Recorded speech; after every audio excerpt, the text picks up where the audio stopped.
వెళ్తుంది. ఇదే కాదు, ఈరోజు పేదవాళ్ళని ఆదుకోవడానికి మన ప్రభుత్వం అమలు చేస్తున్న సంక్షేమ పథకాలని ప్రజల దగ్గరికి తీసుకెళ్లవలసిన బాధ్యత యూత్ కాంగ్రెస్ మీదనే ఉన్నది. ఇవాళ ప్రభుత్వం ఒక పక్కన పరిపాలన చేస్తూ ప్రజా సంక్షేమ పథకాలను అమలు చేస్తూ ప్రతిపక్షాలను తిప్పు కొడుతూ ముందుకు వెళ్తుంటే పరిపాలనలోనే మా సమయం ఎక్కువ కాలం గడిచిపోతుంది. ఈరోజు ప్రభుత్వం అమలు చేస్తున్న సంక్షేమ పథకాలను ప్రజలకు వివరించవలసిన బాధ్యత ఈ వేదిక మీద ఉన్న యువజన మిత్రుల మీదనే ఉన్నది. నాకు సంపూర్ణమైన విశ్వాసం ఉన్నది.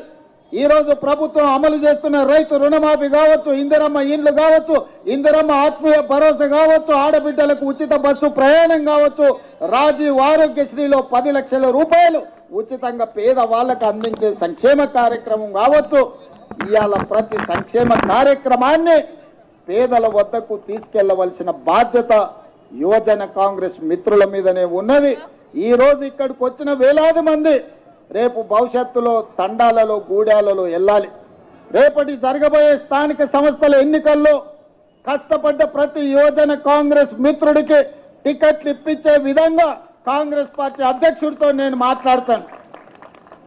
ఆనాడు నేను అధ్యక్షుడిగా ఉన్నప్పుడు చెప్పిన ఫ్రంటల్ ఆర్గనైజేషన్స్ కానీ అనుబంధ విభాగాల అధ్యక్షులు తీసుకోమంటే చాలా మంది అదేదో చిన్న చూపు చూసినట్టు మాకెందుకు ఈ పదవి అన్నట్టు కొంతమంది పక్కన పెట్టింది. నేను చెప్పిన ఈ రోజు అనుబంధ విభాగాలు ఫ్రంటల్ ఆర్గనైజేషన్లు బాధ్యత తీసుకున్న వాళ్ళకి ప్రభుత్వంలో ప్రథమ స్థానం ఉంటుంది అని. అందుకే ప్రభుత్వం వచ్చిన వెంబడే ప్రతి అనుబంధ విభాగానికి వేదిక మీద ప్రీతంతో సహా చాలా మంది ఉన్నారు.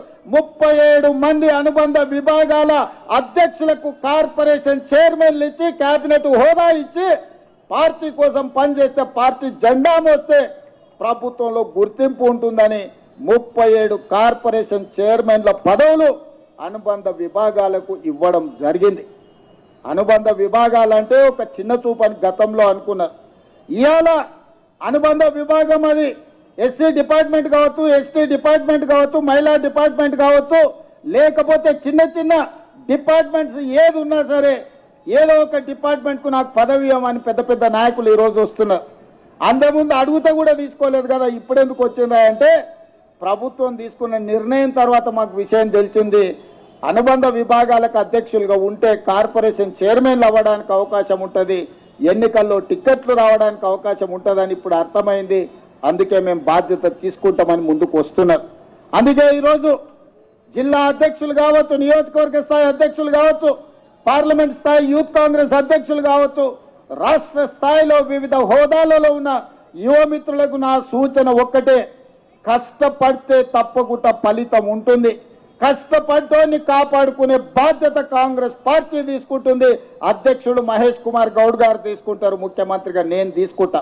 కష్టపడకుండా నాయకుల చుట్టూతో తిరుగుతాం, నాయకులకు ఫ్లెక్సీలు కడతాం, కనపడినప్పుడు దండం పెడతాం, దండలేస్తామని ఎవరన్నా అనుకుంటే పదవులు మర్చిపోండి. మీరు దండం పెడితే నేను 2 సార్లు దండం పెడతా, కానీ పదవి మాత్రం ఇయ్య.